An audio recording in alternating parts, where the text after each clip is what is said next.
Hi, I'm Palash, founder of Linux Media, and in this video I'm going to show you how to apply an anchor link. So what is the anchor link? So as you can see, whenever I click on this button, I get redirected to this part of the section. So that is how anchor link is supposed to work, and I'm going to show you how to do that. So first of all, go to your Webflow dashboard and open the project. So select Open Designer, and this will open up the designer mode. Once the designer mode is open, you scroll down to the section you want the user to get redirected to. So I'm going to select this section. This is a call to action section. I'm going to select the entire section, go to the right hand side and select setting. And in ID, I can write anything I want. So I'm just going to say CTA, call to action.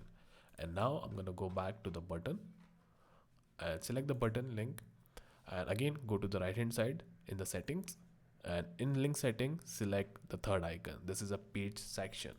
So once you click on that and just select the section, now as you can see the CTA is automatically appear. So you just select the CTA, and that is it.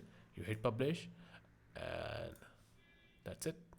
So whenever now a user click on this section, they will get redirected to the CTA section.